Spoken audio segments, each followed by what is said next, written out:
What's up, Willowbrook? Today we're in John chapter 13, verses 36 through 38. Now, if you remember previously in verse 33, as Jesus is talking to the disciples, this is what he says. He says, "Where I am going, you cannot come." Well, he repeats this in our passage today. And in verse 37, Peter asks, "Lord, why can't I follow you now? I will lay down my life for you." Then in verse 38, Jesus answered, "Will you really lay down your life for me? Very truly, I tell you, before the rooster crows, you will disown me 3 times. Now, I think that Peter actually meant what he said. I think Peter truly believed at that moment that he would give his life for Jesus.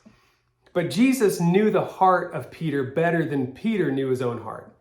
And Jesus basically responded by saying, "No, Peter, right now, you won't die for me. What you'll do right now is you'll deny me 3 times.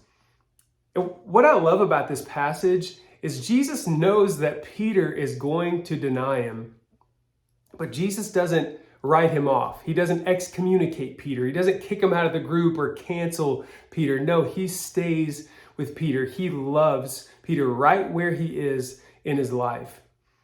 And you know, God does the same for us. He knows us, he meets us, he loves us right where we are. So you may have felt like you've made the biggest mistakes ever. You've dropped the ball so many times. You've told God you were going to do one thing and you've done something else. Well, let me remind you that God loves you and God is with you and he hasn't given up on you. If you're breathing, God still has a purpose for your life. God uses people that make mistakes all the time to accomplish his purposes. People that are like Peter, right? Or like me, or like you. He uses imperfect people. And he loves us right where we are. But here's the thing. I don't believe it's God's intention for us to remain where we are. We see this in the life of Peter. If you look at his life later on, he boldly proclaims the gospel. He even gives his life for the faith. That looks a lot different than the Peter that denies Jesus 3 times. And God is calling us into something deeper as well. So today, as God calls you into a deeper walk, into a deeper relationship with him, my prayer for you is that you would respond appropriately, that you would follow where he leads.